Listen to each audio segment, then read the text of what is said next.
semua orang bisa mendapatkan nikmat seperti ini. Oleh karena itu, senantiasalah bermohon dan bermohon kepada Allah Subhanahu wa taala agar kenikmatan yang luar biasa ini tidak Allah cabut dari diri kita.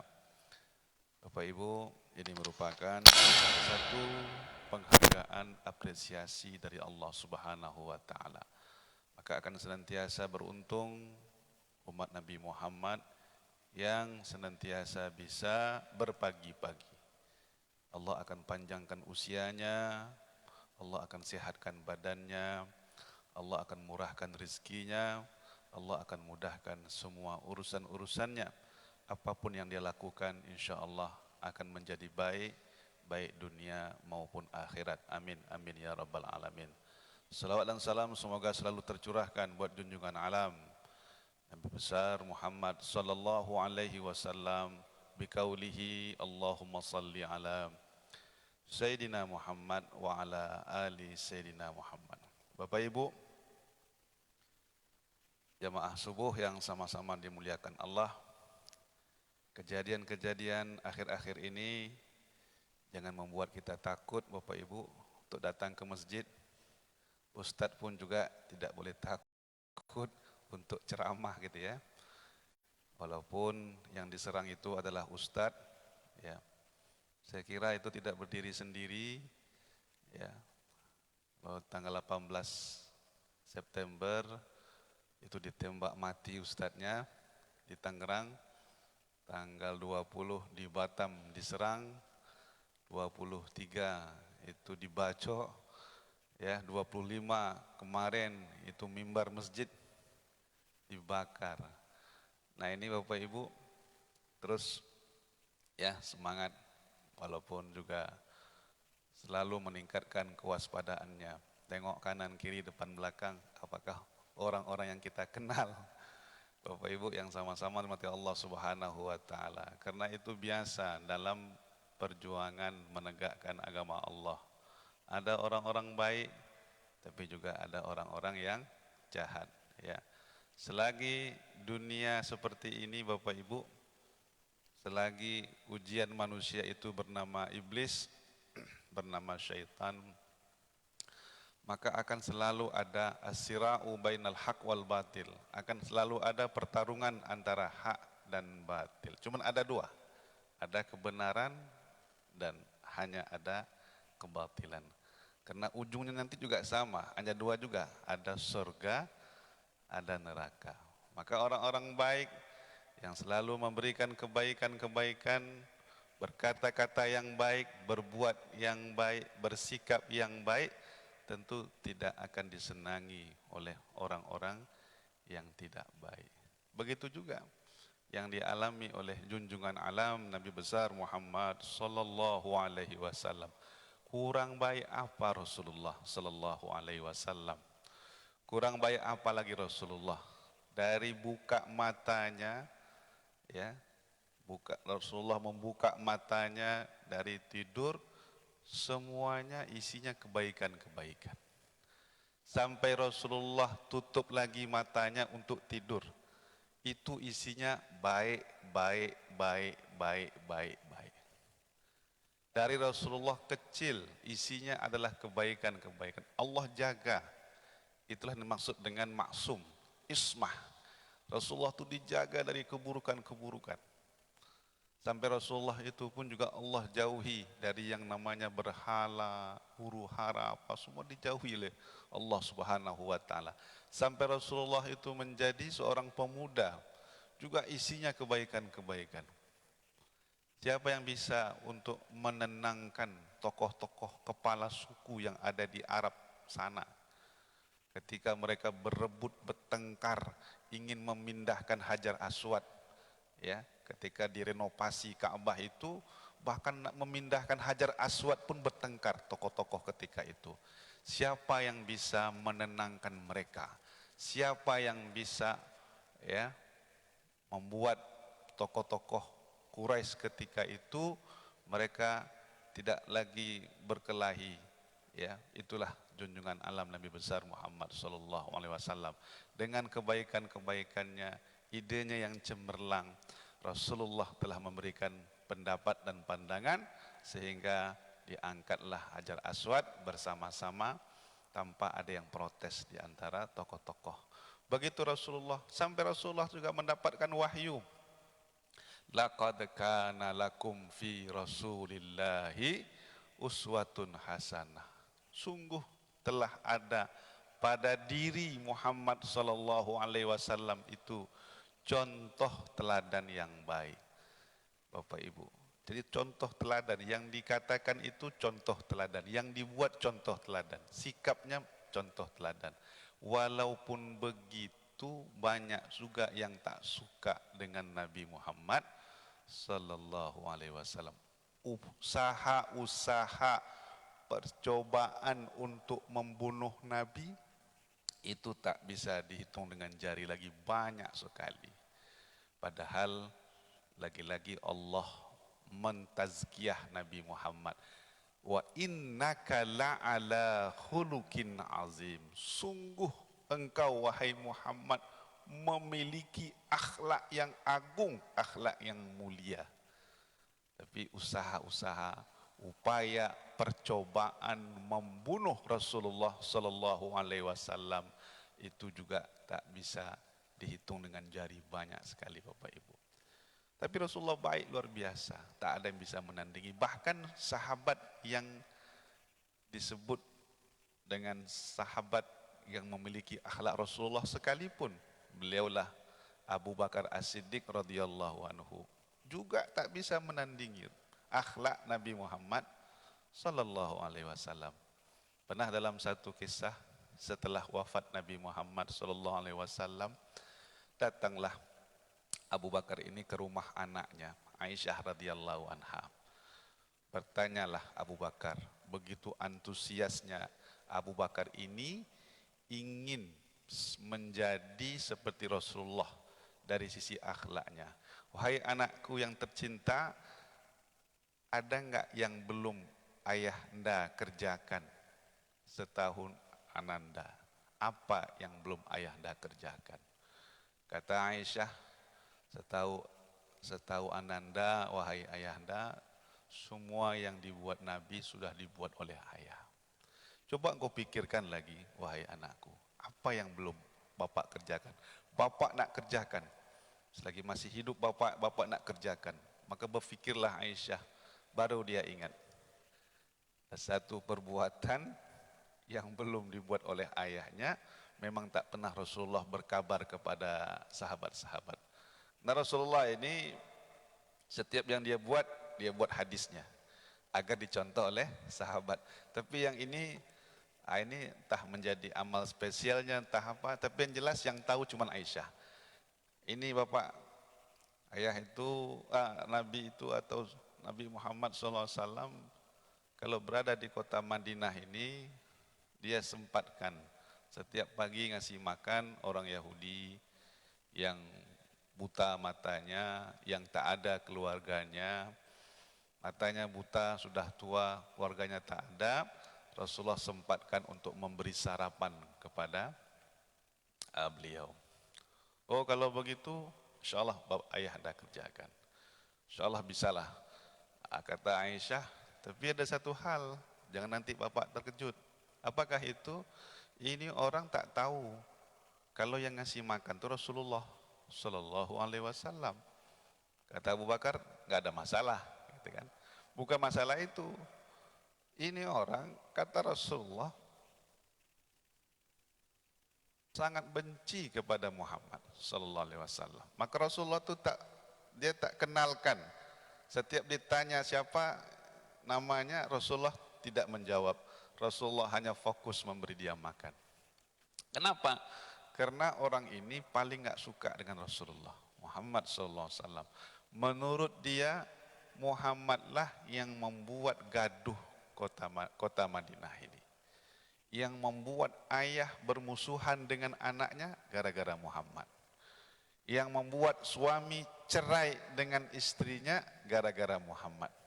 Yang membuat para anggota keluarga enggak akur antara satu dengan yang lain, itu gara-gara Muhammad. Apa sebab?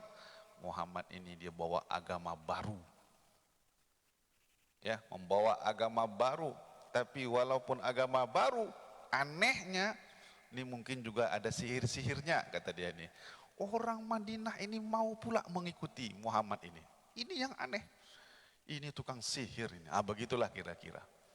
Dia bawa agama baru, cerailah suami istri gara-gara Muhammad, bermusuhanlah ayah dengan anaknya gara-gara Muhammad, tak akur antara sesama keluarga gara-gara Muhammad.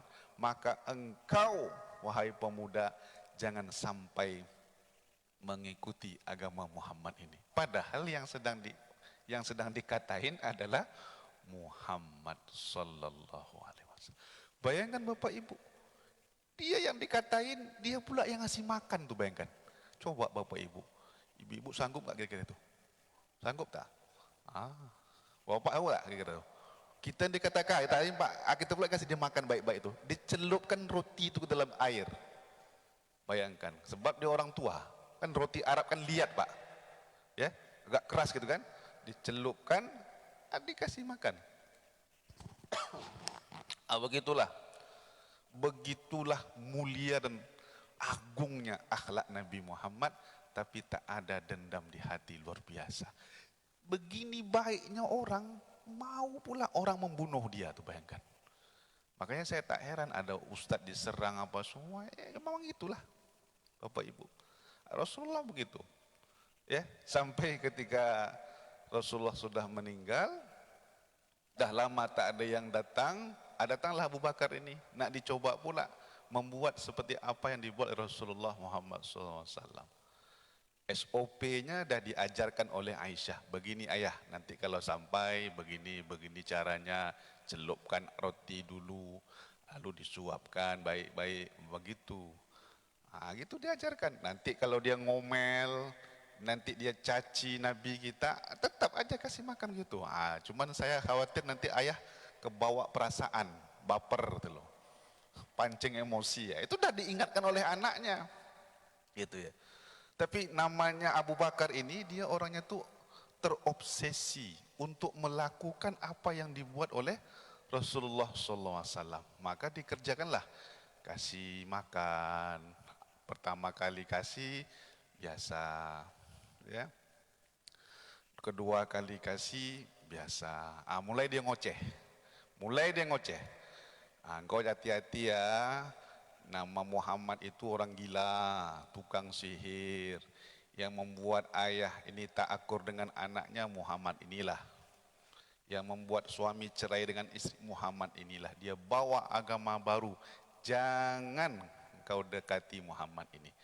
Dia ini tukang sihir, pandai dia menyihir. Mulailah itu ngoceh itu. Bayangkan Ibu, ini Abu Bakar kalau yang dihina itu diri dia, mungkin dia tahan. Tapi yang dihina itu adalah simbol dari simbol-simbol, syiar dari syiar-syiar agama Islam, yaitu Nabi Muhammad mendidih Bapak Ibu. Menggelegak siapa yang ridho, yang ikhlas nabinya dihina. Maka terpengaruh juga. Awalnya pelan-pelan, lama-lama udah mulai keras. Disuap itu udah tak ridho lagi tuh. Maka terdoronglah siapa ini? Orang tua Yahudi ini, kaget dia. Beriak dia. Aku udah feeling dari awal. Ini yang datang ini bukan orang yang selama ini memberi aku makan. Aku udah merasakan di awal. Yang datang ini bukan orang yang selama ini memberi aku makan. Karena caranya beda. Terdiam Nabi, terdiam Abu Bakar gitu loh. Karena dah mulai dia itu merasa bahwa apa yang dikatakan oleh anaknya betul. Bapak tak sanggup Pak. Saya aja belum ngasih makan ini, ya, mendengar cerita Nabi aja udah mendidih hati saya. Udah menggelegak kata orang Melayu gitu kan. Apalagi ini suasana hati kita ketika memberi, Bapak enggak akan sanggup. Betul Bapak Ibu. Jadi kebawa emosi. Apalagi Nabi Muhammad bukan ngasihnya sehari 2 hari Pak, Bu. Tiap terus rutin selagi ada di kota Madinah kasih. Begitulah ketinggian akhlak Nabi Muhammad sallallahu alaihi wasallam. Jadi ini bukan engkau, bukan orang yang selama ini memberi aku makan, karena tak seperti ini caranya. Mana orangnya? Lama-lama barulah Abu Bakar dia menjawab sambil menangis. Betul Pak, saya bukanlah orang yang selama ini membagi bapak sarapan, bukan saya. Mana orangnya? Saya dah lama menunggu orang itu, rindu saya sama dia. Ya. Bahkan sampai detik sekarang saya pun tak tahu namanya. Setiap saya tanya ke dia siapa namanya, dia diam saja. Dia hanya memberi saya makan. Ini hadis sahih Bapak Ibu. Dalam hadis sahih, bukan hadis buat-buat, bukan hadis maudhu, bukan dhaif, bukan. Hadis sahih. Saya tanya siapa namanya, dia tak pernah menjawab. Dia hanya memberi saya makan. Maka sampai detik ini saya tak tahu siapa namanya. Siapakah orang itu? Mana dia? Tunjukkan saya. Bertambahlah nangis Abu Bakar As-Siddiq radhiyallahu anhu, teringat Rasulullah. Abu Bakar ini kan orang yang paling cinta Rasulullah sallallahu alaihi wasallam. Jangan hartanya apa, semua nyawa pun dikasih untuk Nabi itu. Lebih kurang sama dengan Umar bin Khattab. Umar bin Khattab lebih lagi. Bapernya luar biasa. Marahnya luar biasa. Kalau sempat agama ini disinggung-singgung, luar biasa. Sampai orang yang tidak bisa menerima Rasulullah meninggal itu Umar. Siapa yang bilang Nabi Muhammad meninggal, saya pancung kepalanya. Diam orang Madinah, tak ada yang berani. Yang hanya berani menyebutkan Nabi meninggal itu hanya Abu Bakar As-Siddiq, di peluknya Umar. Umar, Nabi kita sudah meninggal. Diam dia. Kau tak percaya? Ini ayatnya. Wa ma Muhammadun illa rasul qad khalat min qablihi rusul afa immata au qutila in qalabtum ala aqabikum. Muhammad itu tidak lain, dia hanyalah seorang utusan Allah. Sungguh telah berlalu sebelum Nabi Muhammad nabi-nabi dan rasul. Apakah ketika dia mati ataupun wafat atau dia dibunuh oleh orang, apakah engkau berpaling dari agamamu? Begitu kata Allah. Apa kata Umar sambil menangis, terdiam dia, terdiam dia disebutkan begitu, lalu dia menangis. Wahai Abu Bakar, seakan-akan aku tak pernah membaca dan mendengar ayat ini. Padahal dia hafal Quran. Dia hafal Quran. Tapi karena memang dia tak bisa menerima Rasulullah wafat itu, apa kata dia? Seakan-akan aku tak pernah membaca atau mendengar ayat ini.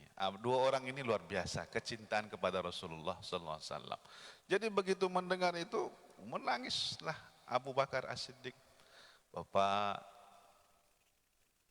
tahu siapa orang yang selama ini mengasihi Bapak makan?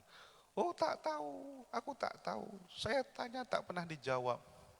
Bapak, itulah Nabi kita Muhammad sallallahu alaihi wasallam.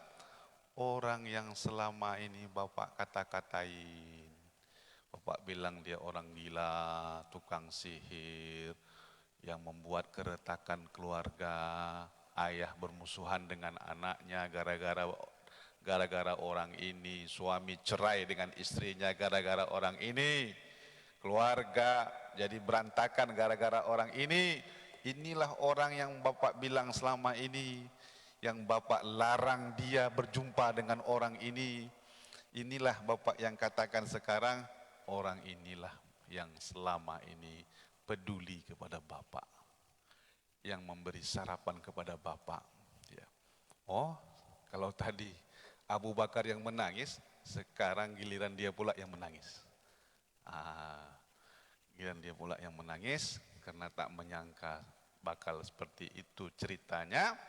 Akhirnya asyhadu alla ilaha illallah wa asyhadu anna Muhammadar Rasul. Masuk Islam, Pak. Ini karena agungnya, mulianya akhlak Rasulullah sallallahu alaihi wasallam. Walaupun begini Bapak Ibu, banyak juga yang nak membunuh Rasulullah sallallahu alaihi wasallam itu. Entahlah gimana ya. Apalagi kita ini bukan nabi, bukan ulama, bukan siapa gitu kan. Nah, cuman saya kasih nasihat juga ke kawan-kawan. Kemarin saya jumpa juga dengan Ustadz Abu Syahid Caniago. Ustadz jangan takut, semangat terus dakwah. Ya, semangat terus dakwah, jangan sampai pula nanti gara-gara ini subuh tak mau datang juga ke masjid kan? Takut Ustaz gitu kan? Don, betul-betul don itu. Saya aja dari telepon 3 orang polisi. Hati-hati Pak Ustaz, bilang gitu dia. Hati-hati, tetap dakwah tapi hati-hati Pak Ustaz. Kalau sempat di rumah Pak Ustaz nanti jam 2 pagi tiba-tiba mati lampu, jangan keluar rumah kata dia. Dia bilang gitu. Ya, tiba-tiba nanti apa listrik mati jam 2 pagi, jam 3 pagi, jam 1. Lebih baik untuk situasi sekarang ini atau usah keluar rumah. Tunggulah agak-agak terang-terang sedikit baru keluar rumah kata dia. Sampai begitu Bapak Ibu ya. Tapi saya diingatkan juga, maka saya juga mengingatkan kepada para tetap kita. Karena apa? Karena kalau sampai kita tak ceramah datang ke masjid, itulah yang diharapkan oleh mereka itu. Ya, membuat teror dalam tanda kutip ya kepada para ustadz dan para alim ulama untuk tidak datang ke masjid, khawatir nanti diserang apa semua. Kami ini serba salah juga. Nak bawa pula sajam ataupun senjata tajam dalam mobil, takut dirazia pula. Nanti dirazia pula. Apa pula nih Pak bawa pedang di sini kan? Cuma ada bilang bawa aja Ustaz besi panjang Pak Ustaz tadi. Tapi la haula wala quwata illa billahil aliyyil. Itulah kita itu, tapi tingkatkan kewaspadaan apa semua. Akhirnya semangat lagi ustadznya. Alhamdulillahirabbil. Karena memang itu. Orang yang nyerang itu, Bapak Ibu tahu, yang nyerang itu tah macam mana apa-apa semua. Apa agama Bapak? Saya tak ada agama. Apa agama Bapak? Saya komunis. Apa agama Bapak? Saya tak ada. Itu dari masjid sampai kantor polisi itu yang jawab dia itu. Maka nauzubillah min zalik. Tapi ya memang sekarang ini September.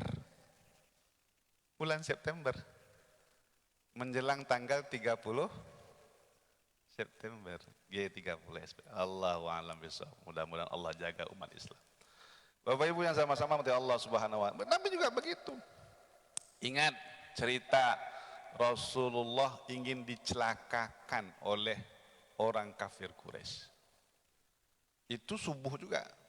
Ketika salat subuh ke masjid, maka digalilah lubang dalam-dalam ya, dengan target pulang dari masjid, maka lewat jalan itu masuk ke dalam lubang, di dalamnya itu dikasih benda-benda senjata tajam. Ya, benda-benda tajam. Jadi kalau masuk langsung luka apa semua. Itu target dia. Bagaimana ceritanya? Pulang Rasulullah SAW nak lewat di sana, malah yang masuk yang buat lubang itu.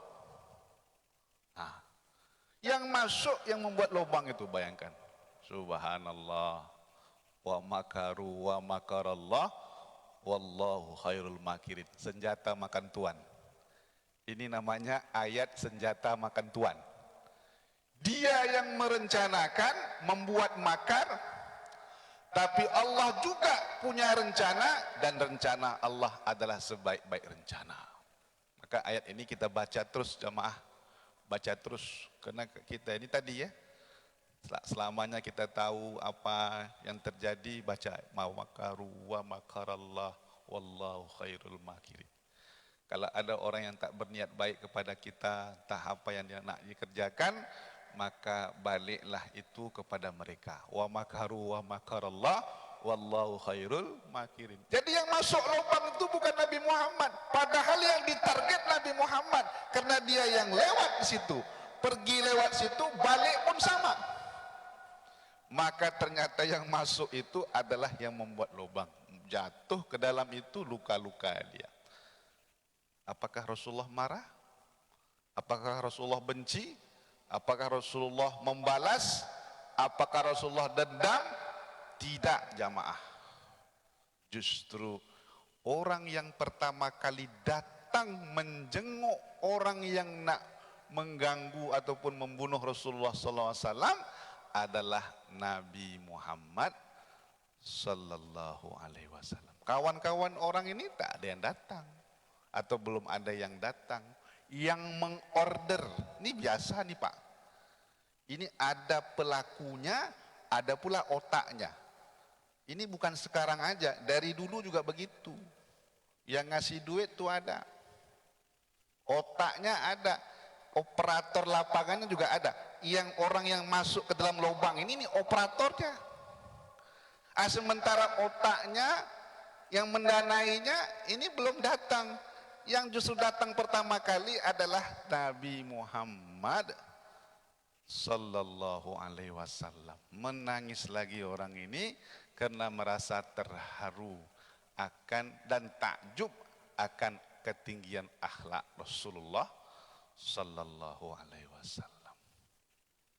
Tidak berapa kali percobaan pembunuhan terhadap Nabi Muhammad Sallallahu Alaihi Wasallam. Ketika mau hijrah juga begitu. Dikasih tahu oleh Jibril, Nabi ya Muhammad berangkat malam ini juga. Karena apa? Sudah berkumpul orang-orang Quraisy Mekah. Dia sedang merencanakan untuk membunuh engkau wahai Muhammad. Dia kumpulkan Abu Lahab, Abu Jahal dan yang lain-lainnya, mengumpulkan pemuda-pemuda Quraisy. Perwakilan dari 10 suku Quraisy yang ada di Mekah ini, mereka kumpulkan pemuda-pemudanya, mereka rencanakan sekarang wahai Muhammad, nanti malam untuk membunuh engkau. Maka tidak ada lain wahai Muhammad, Allah perintahkan berangkatlah engkau ke kota Madinah bersama Abu Bakar As-Siddiq radhiyallahu anhu, dan kau suruhlah Ali bin Abi Thalib untuk menempati tempat tidur engkau wahai Muhammad. Begitu kata Jibril. Maka malam harinya dipanggilnya Ali untuk tidur tempat tidur Rasulullah, agar nanti orang menyangka yang tidur di situ adalah Nabi Muhammad Sallallahu Alaihi Wasallam. Sementara Nabi Muhammad siap-siap untuk berangkat. Ketika Nabi Muhammad sudah siap-siap mau berangkat, datang mereka mengepung masuk ke dalam rumah Rasulullah. Rasulullah baca ayat waja'alna min baini aydihim saddan wa min khalfihim saddan fa'alsyainahum fahum la yubsirun. Ini juga baca ayat ini Pak ya. Kalau ada orang-orang nak buat jahat sama kita, wiridkan ayat ini, bacakan. Insya Allah nanti Bapak Ibu menghilang di mata mereka. Insya Allah. Hebat juga ayat ini ya. Tak nampak lagi di mata. Begitu. Jadi orang itu masuk, tak jauh dari mereka ada Nabi Muhammad, tapi mereka tak lihat. Kenapa?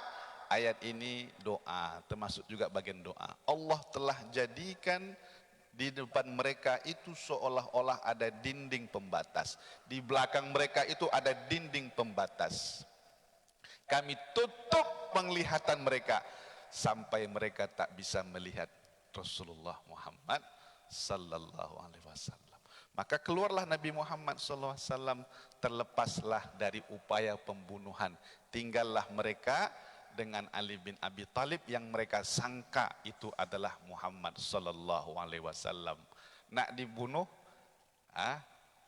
mereka coba buka selimut, ternyata Ali bin Abi Thalib. Lepas lagi Bapak Ibu. Apakah berhenti di situ? Tidak. Besok harinya itu kumpul lagi. Jadi malam kita tak bisa, karena ternyata yang di situ bukan Nabi Muhammad, Ali bin Abi Thalib. Tak berani pula mereka membunuhnya. Kenapa? Karena Ali bin Abi Thalib ini anaknya Abu Thalib, keponakannya Abu Jahal, keponakannya Abu Lahab. Bapak Ibu, tak berani pula mereka nak membunuhnya. Maka apa kata mereka? Kita buat sayembara. Siapa yang bisa membunuh Muhammad, maka mereka akan mendapatkan 100 ekor onta terbaik. Maka diapakanlah sayembara itu, ya. Maka orang yang bersedia untuk mengejar Nabi Muhammad sebelum sampai ke kota Madinah, itulah di dalam sejarah disebut namanya Suraqah bin Malik. Siapa Pak, Bu? Suraqah bin Malik. Maka hati-hati ngasih nama anak. Ininya mentang-mentang bahasa Arab dibuat. Siapa nama anaknya? Suraqah. Jangan, Suraqah itu orang yang nak membunuh Nabi Muhammad. Jangan. Suraqah bin saya menyanggupi, kata Suraqah bin Malik. Karena orangnya memang ini. Orangnya kuat, badannya tegap, maka dia bawa kuda. Kejar. Yang disusulnya Nabi Muhammad jalan kaki. Kan Nabi Muhammad kan hijrah kan bukan kayak kita pindah. Betul Bu ya? Ibu-ibu kalau pindah rumah kan semua dibawa-bawa kan? Lemari dibawa, itu dibawa, kain dibawa, kulkas dibawa, semua dibawa. Bawa lori kan? Nah, pindah. Nabi Muhammad hijrah yang dibawanya badannya aja. Dan pindahnya bukan Batam Center ke Batu Haji. Mekah ke Madinah. Jalan kaki. Lebih kurang 400 km, bayangkan. Jalan kaki 400 km. Ya, kalau kita umroh itu biasanya jam malam itu kita berangkat dari Madinah naik bis itu. Itu 5 sampai 6 jam itu. Bayangkanlah. Aspal, dulu tak ada aspal. Pak ya, gunung, lembah, naik lagi bukit. Nah, itulah yang dilewati oleh Nabi Muhammad SAW 400 km, bayangkan. Kita paling-paling, saya dulu waktu zaman-zaman sebelum pandemi bawa jamaah umroh itu, paling kita sanggup bawa jamaah umroh itu naik-naik apa kayak gitu-gitu tuh naik Gua Hira. Ada Bapak Ibu naik Gua Hira? Nah, itu pun tak sanggup siang-siang hari. Jamaah yang mau ikut kami silahkan daftarkan. Daftar di list absen. Ikut Ustadz, ikut Ustadz. Betul nih. Ini 2 jam ini naik ini. Naik turun ini 2 jam ini. Dan kita tak bisa berangkat siang-siang. Panas luar biasa. Kapan Pak Ustadz? Berangkat malam. Karena malam, ya itulah ya. Cuaca kan mendukung kalau malam gitu kan. Kalau siang tak kuat. Walaupun yang dinaiknya ini Gua Hira. Sudah dibuat. Kalau dulu naiknya itu ya betul-betul manual. Maksudnya tak ada tangga, sekarang dah ada tangganya tuh. Dibuat sama orang-orang Pakistan tuh dibuat.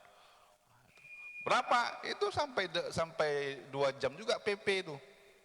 Itu yang kita sanggup. Gua Sur tak ada yang sanggup.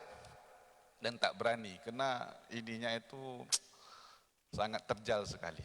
Bayangkan Nabi Muhammad itu 400 km disusul oleh Suraqah bin Malik sampai kelihatan Muhammad sallallahu alaihi wasallam dari kejauhan. Semakin semangat dia untuk memacu kudanya ingin menebas kepala Muhammad sallallahu alaihi wasallam, karena kepala Nabi Muhammad ini dihargai 100 ekor onta terbaik. Tapi apa yang terjadi? Dibisikkanlah Nabi Muhammad ini oleh malaikat Jibril, jangan takut engkau wahai Muhammad, Allah telah ciptakan bumi, tanah tempat engkau berpijak melangkah ini tunduk kepada engkau wahai Muhammad. Maka Suraqah bin Malik hampir saja mendekati Muhammad sallallahu alaihi wasallam seperti yang dikatakan oleh Jibril. Tiba-tiba jatuh, terjerembablah kudanya Suraqah bin Malik ini, jatuh dia. Ya. Jatuh, pedang pun juga terpelanting. Lemaslah lutut, tak bisa dia berdiri. Apa yang terjadi? Minta tolong pula ke Muhammad. Tolong wahai Muhammad, tolong wahai Muhammad. Rasulullah ni kena orang baik, ibu-ibu. Sekali lagi kalau ibu-ibu Masjid Al-Munawwarah, orang nak membunuh, tiba-tiba jatuh depan ibu, minta tolong. Apa yang ibu kerjakan? Saya dah terbayang jawaban ibu-ibu itu kan. Sedangkan kemarin saja, Bapak Ibu tengok video itu. Siapa yang paling gencar memukul-mukul itu? Emak-emak juga itu. Itu rehal Quran itu, ada pegang pukul. Ditahan, dibilang sama Bapak, jangan Pak. Biarkan kata ibu tuh. Ini tuh. Sempatlah kena mata kaki ini, sebab pecah itu, adalah luar biasa ibu-ibu ya. Tapi Nabi Muhammad baik orangnya, ditolongnya ibu. Orang yang mau dibunuh itu, dia pula yang menolong orang itu, diangkatnya. Memang ada penyesalan dan ada takjub juga, ya. Kalau ibu-ibu, Pak udah ini kan, Nabi Muhammad tak ada tolongnya, diangkatnya, ya.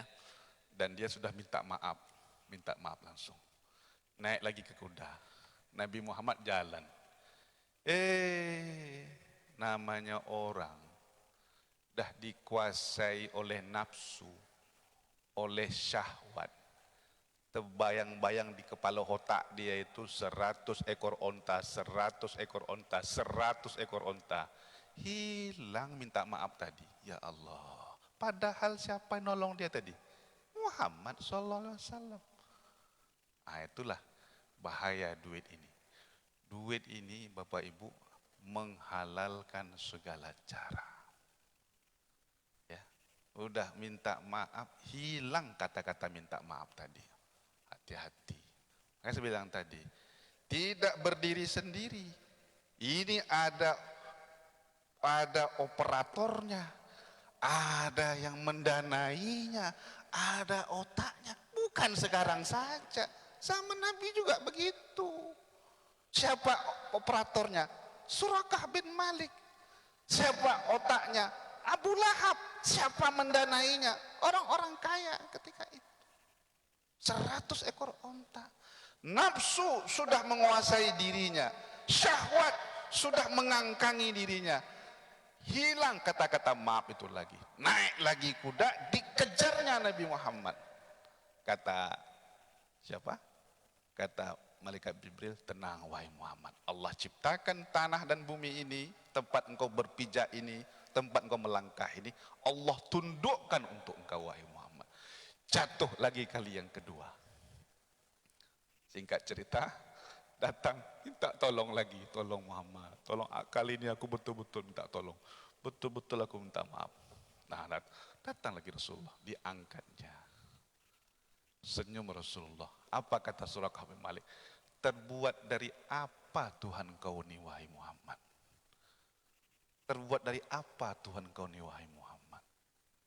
Apakah dia seperti intan berlian, emas permata? Apa wahai Muhammad?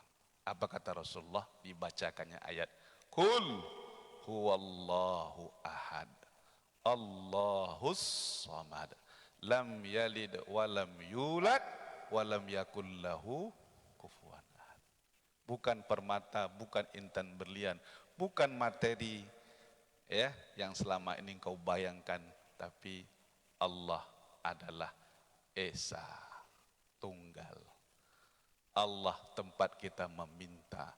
Dia tidak beranak dan tidak diperanakkan, dan tidak ada yang seperti dia, yang menyamai seperti dia, ya, oleh satu apapun tak ada. Begitulah Bapak Ibu. Akhirnya Surakah bin Malik betul-betul dia bertaubat dan mengucapkan 2 kalimat syahadat. Intinya selalulah berbuat baik. Selalulah berbuat baik, jangan pernah takut, jangan pernah takut Allah tidak tidur. Ya. Hal jazaul ihsan illal ihsan. Kebaikan yang kita buat, beribadah, datang ke masjid, berbuat baik pada orang, membantu orang, berdakwah, insya Allah Allah akan balas juga dengan kebaikan yang sama, bahkan yang lebih baik lagi. Sebab ayat ini yang saya baca tadi, Allah sebut dalam Al-Quran berulang-ulang kali. Hal jazaul ihsan illal ihsan. Tidak ada kebaikan, pasti Allah balas juga dengan kebaikan yang sama atau lebih baik lagi. Tetap semangat Bapak Ibu. Jangan sampai gara-gara kejadian tak datang ke masjid. Jangan sampai tak mau pula mendengar ceramah, karena itulah yang ditargetkan oleh orang itu. Agar ada ketakutan-ketakutan. Na'udzubillah min zalik. Tapi tentu meningkatkan kewaspadaan kita. Karena waspada itu perintah Allah. Berburuk sangka itu larangan. Tapi kalau waspada, perintah Allah Subhanahu wa taala. Bapak Ibu, karena sudah memasuki waktu syuruk, kita bisa melaksanakan sholat syuruk. Bapak Ibu, semoga apa yang disampaikan pada pagi hari ini bermanfaat untuk kita semua. Amin. Amin ya rabbal alamin. Ada pertanyaan? Satu? Ada pertanyaan? Sebelah kanan tak ada pertanyaan? Ibu-ibu, ada pertanyaan? Tak ada. Bapak juga tak ada. Kiri pun tak ada. Nampaknya dah paham semua. Assalamualaikum warahmatullahi wabarakatuh.